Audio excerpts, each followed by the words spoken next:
Guys, hey guys, how's it going? This is Max the Pilgrim. I'm sitting in my hostel in the historic center of Quito right now. This is going to be my first ever travel video, so I decided to cover something exciting. And what it is something called the El Panecillo in Quito, Ecuador. El Panecillo in Spanish roughly translates to little piece of bread. And what it is it's a large hill that kind of overlooks Quito's historic district in downtown, and on top of that hill is a really large statue or monument called the Virgin of the Apocalypse. This is a nod to Mary, the Mother Mary, and it's also a nod to the book of Revelations, which in the Christian faith is the last book of the Bible, and it deals with topics like the end of days, the apocalypse, things like that. It kind of actually looks like an angel because it has large wings, but it's actually supposed to be the Virgin Mary. It reminds me a lot of the Christ the Redeemer statue in Rio de Janeiro, but I think this is kind of even more interesting because it's the Christ the Redeemer statue. It looks like very kind of clean. It's like large sandstone. This is kind of like aluminum, and you can sort of like see how the pieces are put together and the rivets. It has a really interesting look to it. So one of the big things with El Panecillo and this monument on the top is getting to it. The vast majority of tourists who visit Quito, Ecuador and want to see the monument take a bus or a taxi. And the reason for that is because if you want to walk up the hill, you have to go through basically what are these slums and favelas. They're extremely dangerous, pretty much on a weekly or daily basis. There's muggings, robbings, armed kidnappings, an extremely high rate of crime. And it's not just like tourists over-exaggerating. That, Ecuadorian police and citizens will tell you themselves that this is like not a good idea. So first I had to figure out how to get up this hill. The idea that I came up with and the idea that I did was that I was going to walk up it through these slum alone. And that's what I did. I was fine. It might not always be like that, like just because I did it and was fine does not mean that if anyone else does it, it'll be the same. It's kind of a toss of the coin. But I really thought it was important to show you guys that walk because I feel like with traveling, sometimes there's this idea that like everything has to be super safe, but it almost feels to me when you do that like you're kind of like on a zoo tour, just like looking at things in the cages or the exhibits, and that's not travel. I feel like if you're gonna go somewhere, you want to see like the really good, clean, touristy stuff, but you also want to see like the real things, because that's where like the real beauty of any country is, with the people kind of in their daily natural lives, and things wherever you go aren't always going to be pretty. I think that's one of the big issues that I have with modern tourism blogging, is that everything is made to look really pretty and to conform to these Western stereotypes that we have about the developing world. So first, I'm going to show you guys that walk. That'll be the first part of this video. And the walk was, I was not able, so what I did is I put my GoPro basically in my pocket like this. I could not be fiddling with the GoPro. I could not be talking into it. I wanted to be discreet as possible. Because like I said, even though this walk is short, I think it took me to get from like the base in the historic district to the monument at the top of the hill, probably about 10 minutes. I was panting the whole way though. It's steep. There's a ton of stairs. Yeah, it was brutal. But, yeah, so you're not going to hear me talking, you're not going to, I think I talked to a couple of the locals along the way, but I'm not able to like sit there with the GoPro and like show you stuff. But that'll be the first part of the video because I really want people to see that walk. And then the second part of the video will deal with actually being at the top of the hill, the monument, the views of Quito and all that. So thank you guys so much, and I hope... Okay guys, so there, right behind me is the El Panecillo. As you can see, those kind of slums and shanty towns with the buildings right below it. Since most tourists do go up on a taxi or bus, I thought it was super important to show people what the walk-up is like, but we're going to have to be discreet about this, so I'm going to try to keep the GoPro in this little jacket pocket right here. I can't really speak or, fiddle with the GoPro at all while I'm walking up. It's too dangerous, but let's see how this goes.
Qué bien, ¿y tú?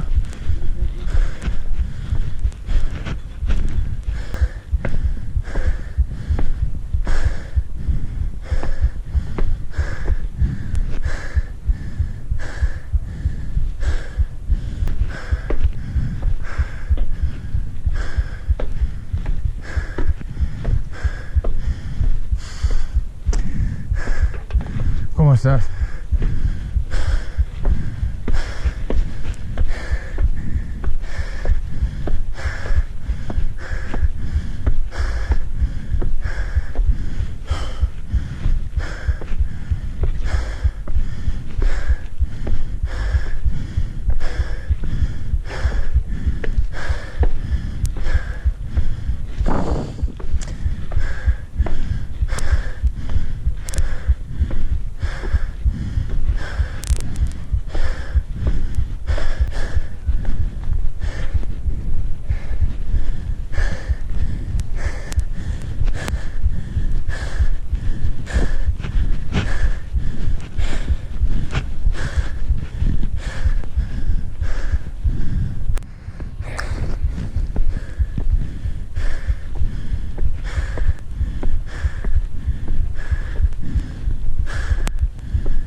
We made it.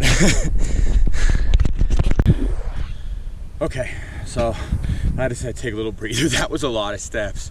But as you can see, the views from Quito, it's already incredible just from here, kind of being blocked up by the trees, but you can see the volcano way up there and then the city all below us. So up there, right behind us, there she is. That's the Virgin of the Apocalypse. It's a nod to the book of Revelations, which is the final book in the Christian Bible. And it's, at first most people think it's an angel, but it's actually supposed to be Mother Mary, therefore the Virgin of the Apocalypse. But as you can see, there's some people on the rotunda up there, so we're actually gonna go walk up into the monument, get on that little walkway, get some. So as you can see, we're now right beneath the statue, the Virgin of the Apocalypse. It's kind of hard to see from this angle. You can't really get much further back, I guess, from down there, but it's pretty big statue. It's completely made of aluminum, and you can kind of see all these different little rivet holes in it. You can see the halo of stars up at the top.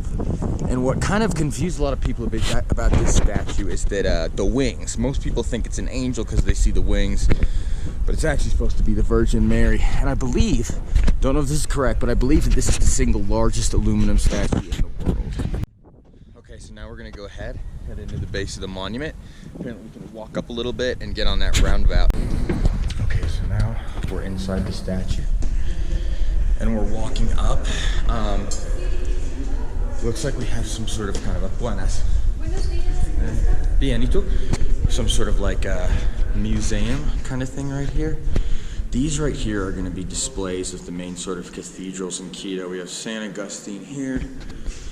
We have some various stained glass windows from the Christian faith, most of them about the Virgin Mary.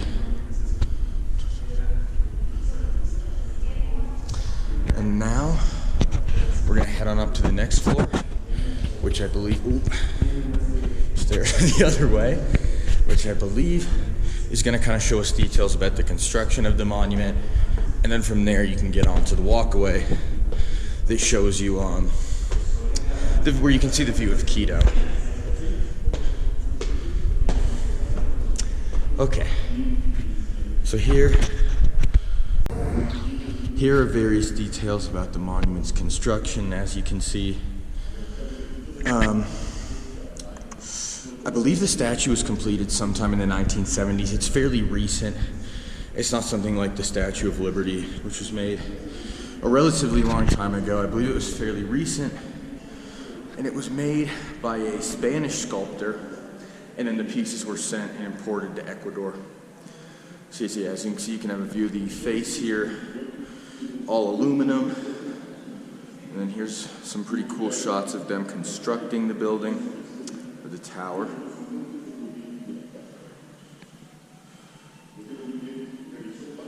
And then here's pretty cool, so this is them attaching the wings onto the tower.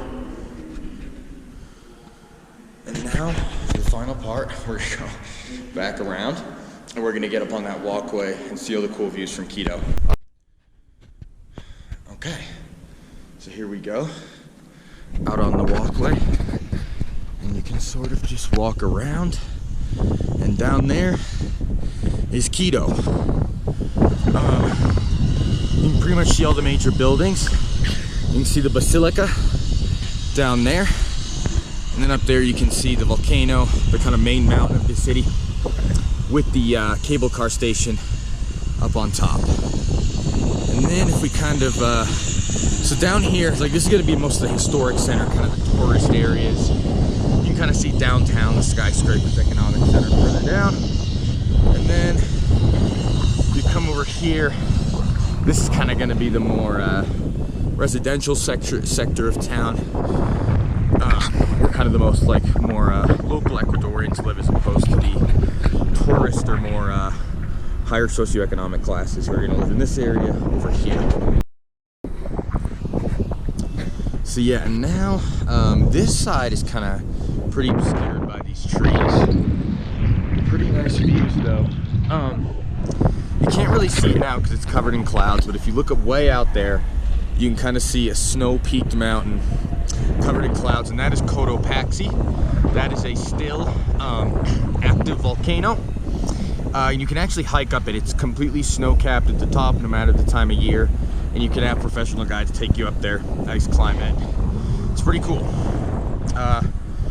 And then from this angle, you can kind of get a pretty cool view of the statue. You can see the wing right here. You can see there's kind of like a chain coming down from the halo.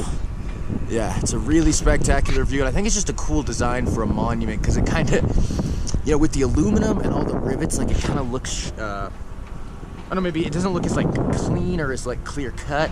Some of the other things like the Savior, Christ the Redeemer in Rio de Janeiro, but it's still, I think it makes it even look more interesting. So that is the tour of El Panecillo. It was really important for me to show you guys kind of the walk through that neighborhood, because basically it said that, you know, tourists under no circumstances should do that. They're supposed to go on buses or taxis up. Local Ecuadorians don't even really like going in the neighborhood for that matter, but it was important for me to show what that looked like. It's still pretty early, so not a lot of them are open, but at the base of El Panecillo, you have a number of little shops sort of geared towards tourists. They sell various Ecuadorian things. So you can see, I think these backpacks are really cool. Buenos dias. The little llamas on them. Some cool paintings and sort of just little knickknacks and souvenirs. Beanies are big here, as are buenos dias. These kind of beanies are really big here, as are sort of just like kind of these coats right here with the llama designs. It's supposed to be alpaca llama wool. Those are also really big in Ecuador and just throughout the Andean region in general. And basically any kind of touristy area you're in, you're gonna have shops like that where they're selling sort of local things but geared towards tourists. Okay, so now we're over here on the other side of the park. When we're standing over there by the monument, that way is north. We're looking north. Quito kind of sits in a north to south strip in a valley kind of made by two chains of the Andes Mountains. So Quito goes over there from the north and then goes over here to the south. And as you can see over here to the east, there's this kind of chain of the Andes Mountains. Dun, dun, dun, dun, dun, dun. And then over here to the west, there's another chain of the Andes Mountains. And Quito kind of sits in a valley in between those two chains. So as you can see, we have a really spectacular view of the south here. It's a lot more of what you think of like the residential areas that the local Ecuadorians are going to be, or the local, but more of the local people are going to be living in, not as touristy. And then I actually made a mistake when we were up on the monument. That snow-capped mountain over there is Cotopaxi. I don't know what that other one is, but that's Cotopaxi, way out there in the distance with the snow peaks. So yeah, really incredible view. Several other mountains you can see, and you can kind of see farmland and crops all almost up to the top of these mountains. It's pretty spectacular. So yeah, no, if you want to come get a view of the other side that is not the view from the monument, you just walk across the park.